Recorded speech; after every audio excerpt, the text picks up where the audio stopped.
Hello everyone. Welcome back to my YouTube channel.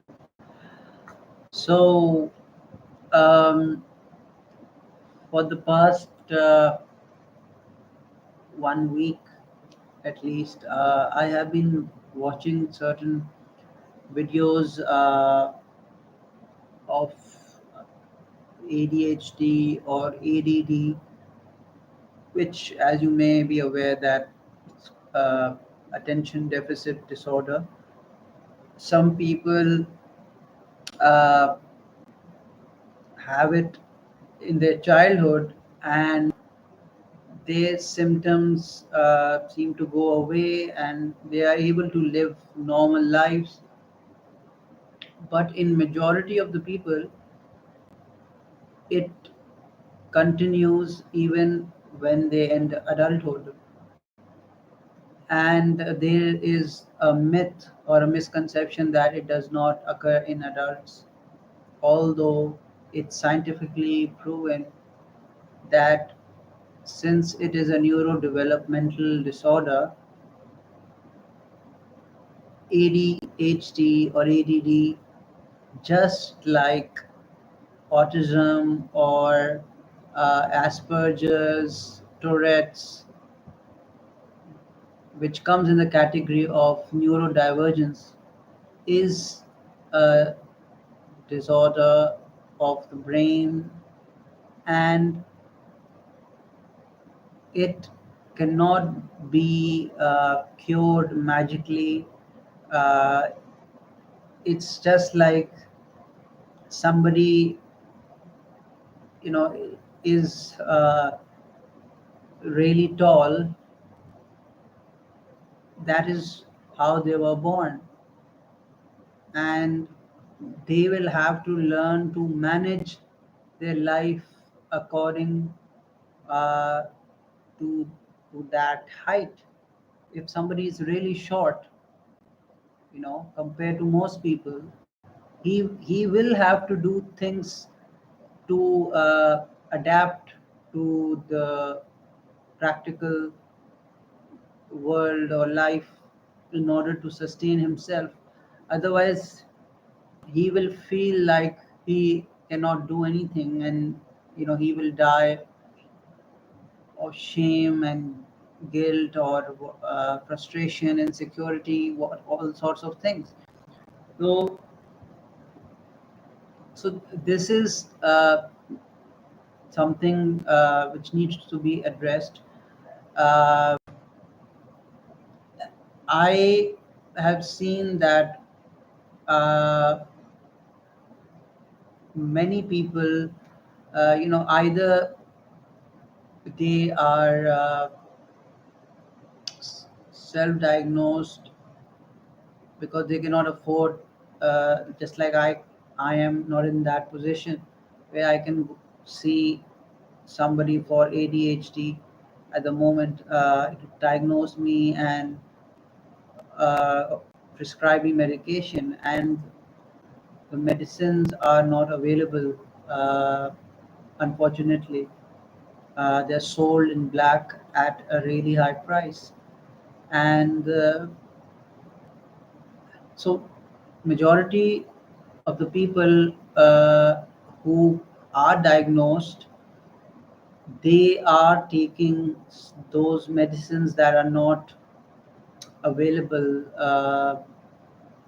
otherwise, and it's not easy to get diagnosed in the first place.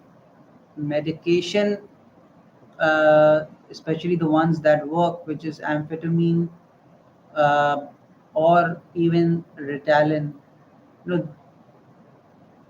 it may or may not work on someone, but uh, they they are obtained through, you know uh, the prescription of a professional, very through a very difficult process, uh, and it's a struggle for many people, unfortunately, because it hasn't been widely accepted you know people even in the West uh, are struggling. They they are actually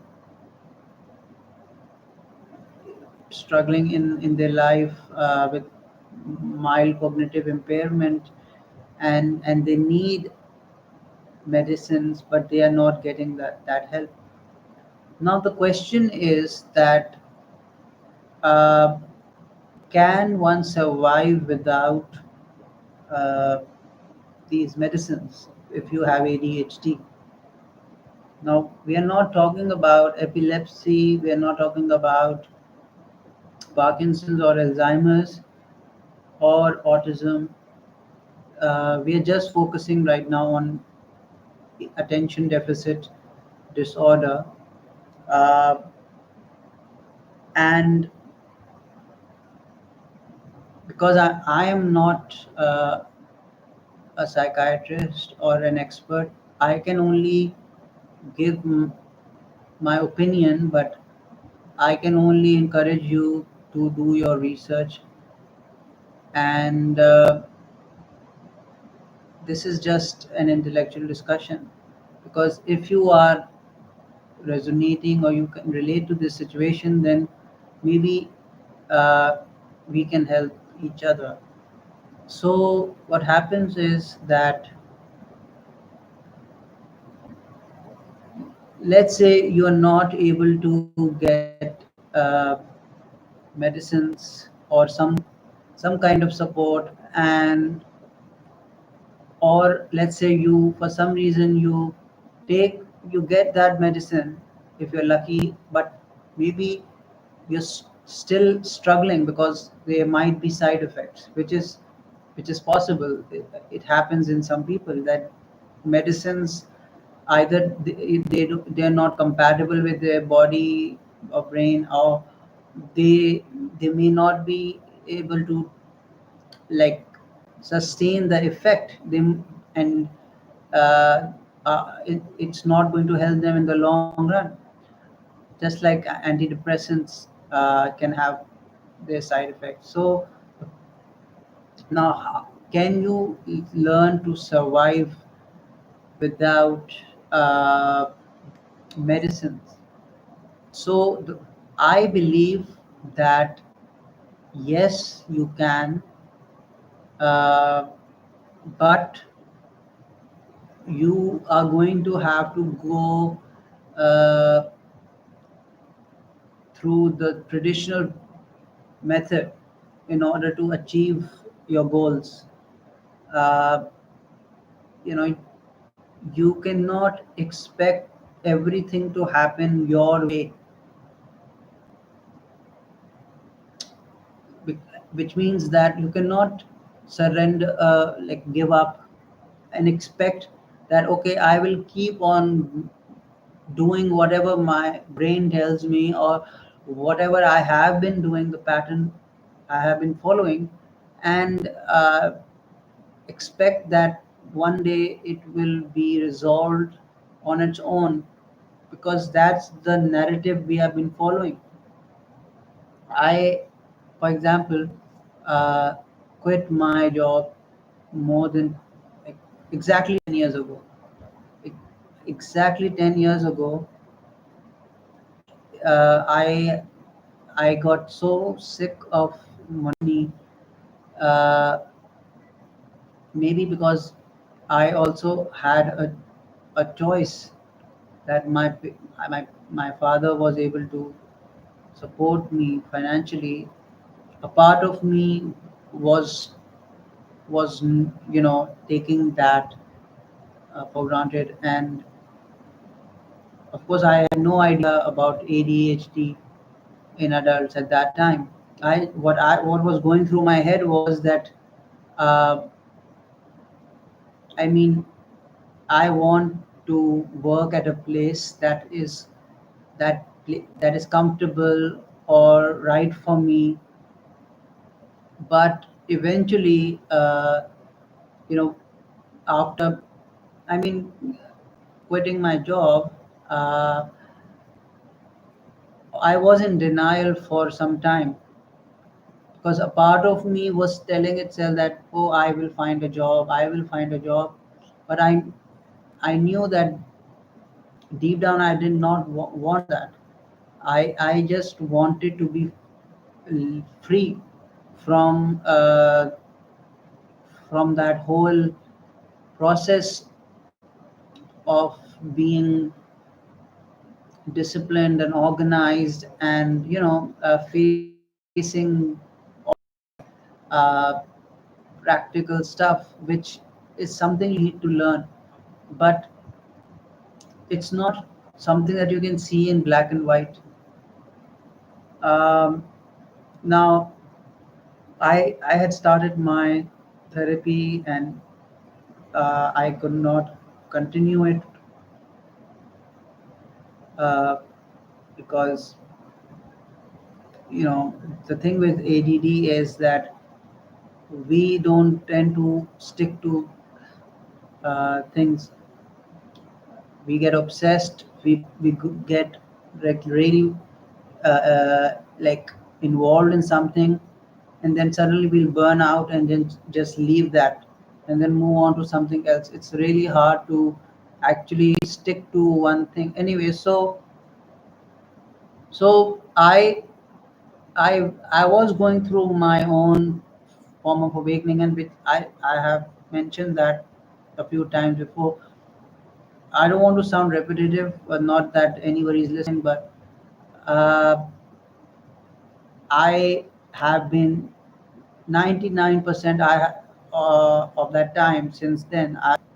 I have been procrastinating, and the problem is that when you're procrastinating and you're just looking behind what has happened to keep on, because what's happening in your brain is that your dopamine levels are not being released, and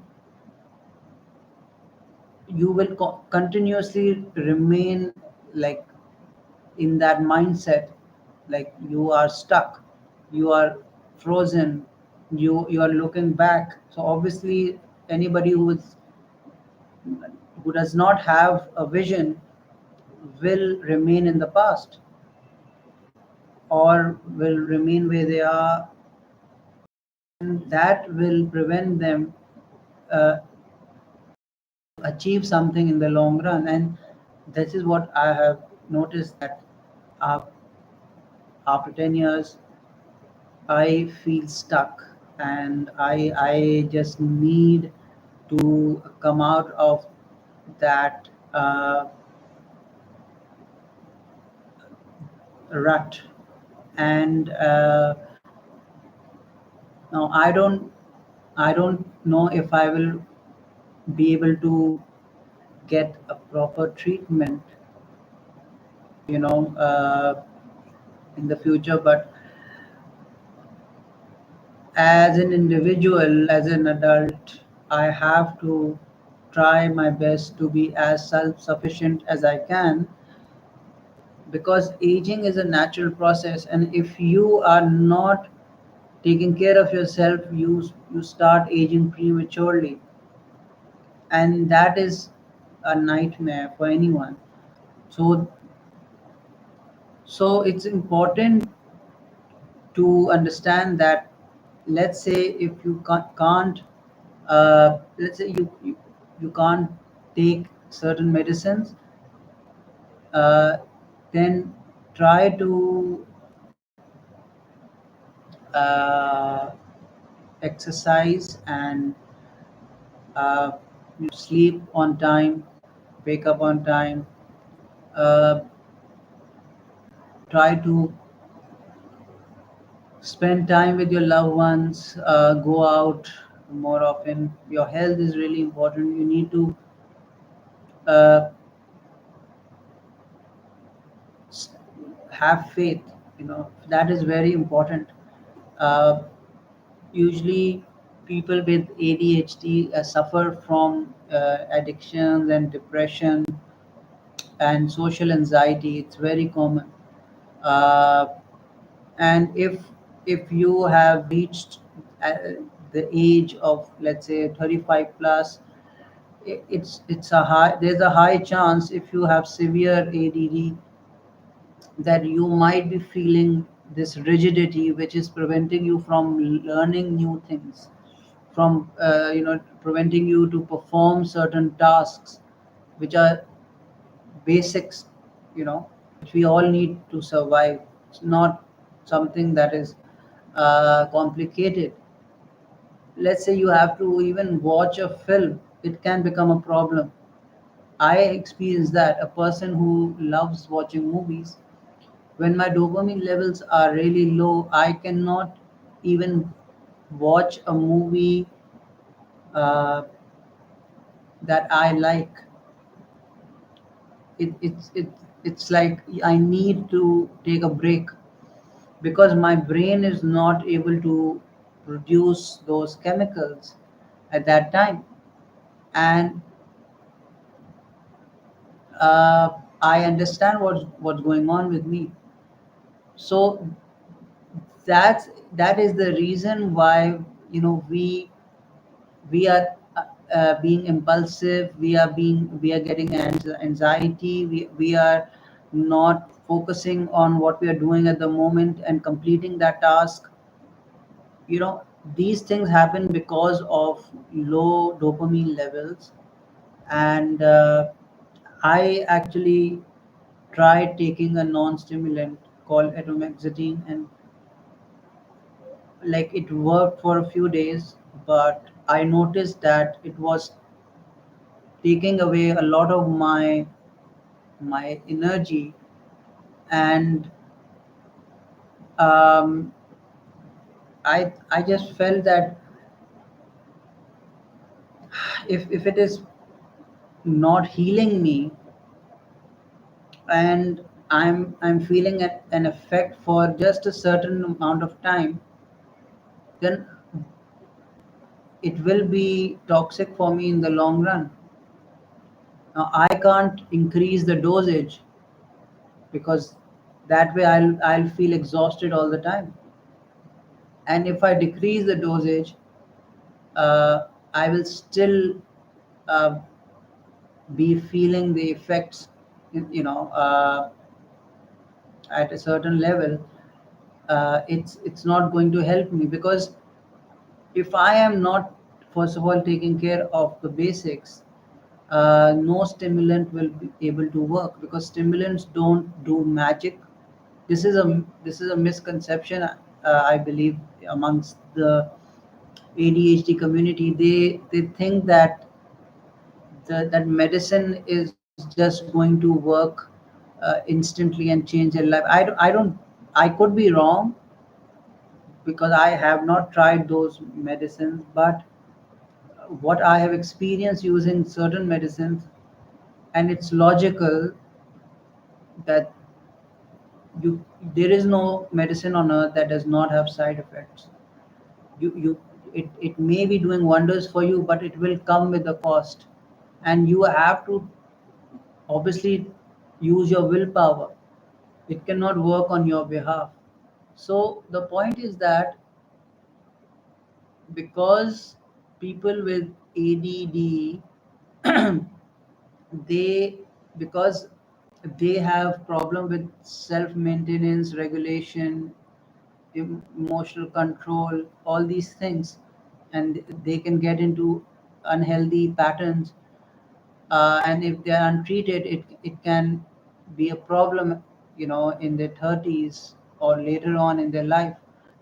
So it's important to understand that it can increase the risk of uh, premature aging, and cause uh, early risk of Alzheimer's or other problems that that may prevent you from living your life to the fullest. So, no matter what your age is, you could be 25, 35, 55. maybe you are 85 and you want to uh, start a new chapter in your life. So um, do see a professional if you can. uh, I will never tell anyone not to go against that, because uh, we all need to see somebody, but we have to make sure that the person you're going to understands your situation. And uh, and that is something uh, we all want, somebody who uh, who is able to truly help us compassionately and knows what they are doing. Because I see many doctors malpracticing. Unfortunately, the medical community is built on that kind of foundation where they they are not encouraged to think outside the box, and they are told to follow orders. And the ones who want to climb up the ladder, they will not question, and they will just try to follow the tradition and do what is good for them, what will make them successful. And this is the reason why only 5% of the doctors, um, they are able to create a breakthrough. This is deviating from the topic, but I'm just venting here. I am going through my own problems, which may not be anything, compared to the problems you are going through or others are going through. But in my reality, this is an issue, and that's why I can relate to people what they may be going through, and it is something that really needs to be discussed. The ADHD in adults. um, it's if you talk about it with somebody, they will most likely take it non-seriously and just say, "Oh, it only occurs in children. What are you talking about?" And they will just forget about it, because uh, either they don't have the awareness, or they they just they may even have those symptoms, but they may not want to believe in that because of the stigma, you see. So it's very important to understand that how important it is to be aware and um, you know work on that, working on yourself, because time is really precious. And uh, because we have so much of it, or at least we believe that we do, because we think that we're going to live for 100 years and things will unfold on their own. Unfortunately, that doesn't happen.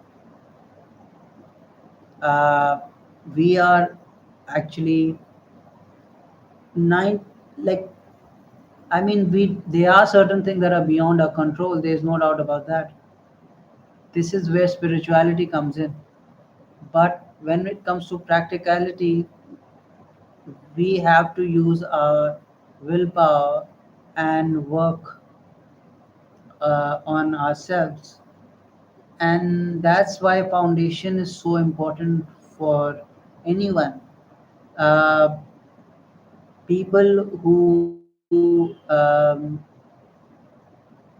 who start struggling let's say in their 40s, and realize that uh, they probably had ADHD in their childhood. Uh, Somewhere, I that's what I noticed, that I feel that majority of them, they, because of, because they were trained in a certain way in their childhood or early adolescence, they must have learned uh, at, you know, how to cope with life. That structure uh, helped them go through those years. They may be behaving in a certain way and going through certain things, which they may have realized later on why they were acting like that. But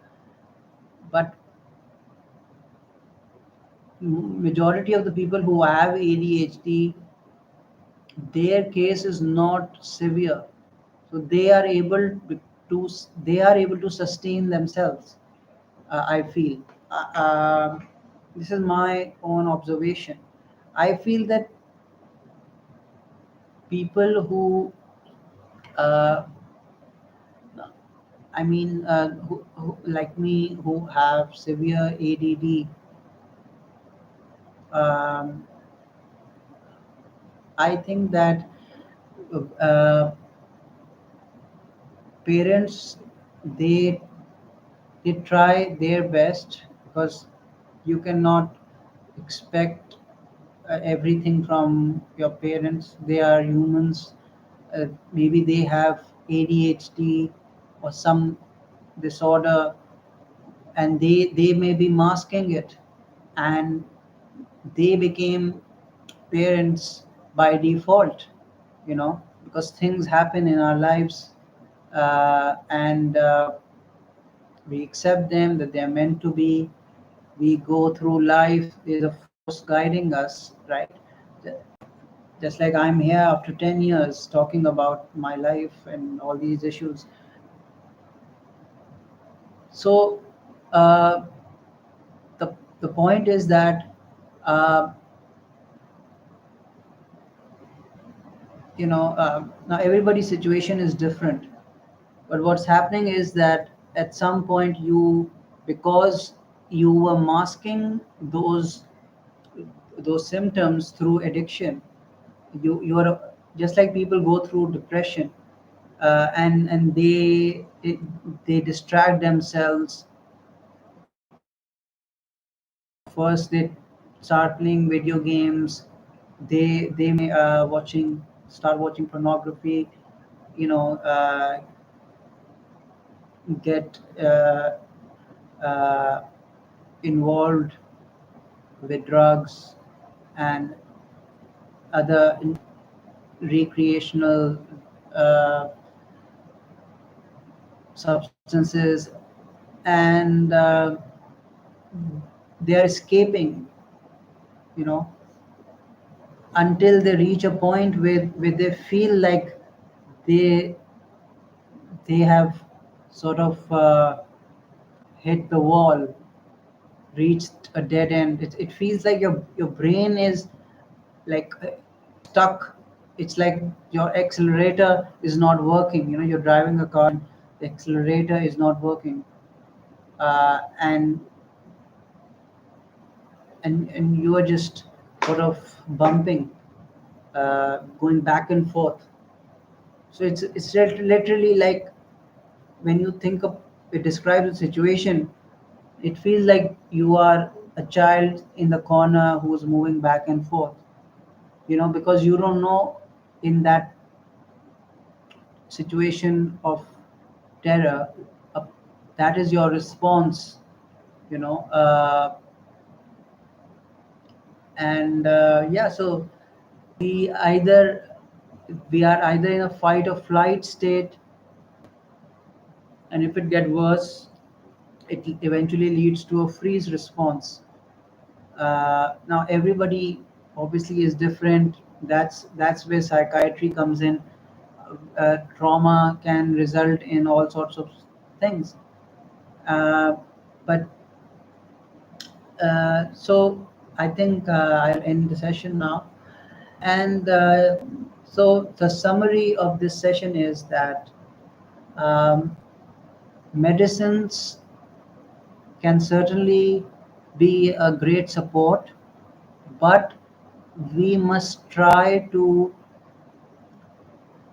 cope as much as we can through um, the traditional methods, by taking care of our well-being and using our willpower, uh, so that we are not completely dependent on stimulants, so that you develop this habit of uh, doing things in case uh, you don't have that support available. You will build or wire your brain to be able to function. Otherwise, somewhere you will not be able to learn that behavior at all. It's like I may be in class 1, you may be in grade 3 or whatever. Somebody's situation might not be as bad, but we all are at some level. Nobody is like completely all knowing, you know, this genius. Everybody is learning, right? So the same goes for ADD. Everybody's situation is different. I, for example, don't know how to drive. Somebody could be autistic and they may know how to drive, because they made an effort to learn that and they succeeded, and it is helping them. So they may have certain things organically that they are not able to control, but they have to work on it on a daily basis. The same way we have our strengths and weaknesses, and we have to work on ourselves, and that's really important, to seek support, to accept ourselves, to love our body, to take care of not only our brain but our soul, because at the root it's your soul that is sick. So you need to make sure that you are taking care of your soul. You have faith. You you know you connect with God, because the negative things or energies can try to penetrate you and try to bring you down, and we are already surrounded by so much negativity. uh, you know so to try to watch things that are positive and lift your vibration. The higher your vibration will be, the better your brain will also work, and your health will also be, and it will help you do certain things. uh, so do what you love, take care of yourself, and that will eventually help you inspire others, serve others. So I hope you enjoyed this session. I hope that you comment, give your feedback as well. I would love that. And thank you once again. I'll see you guys soon. Take care. Bye.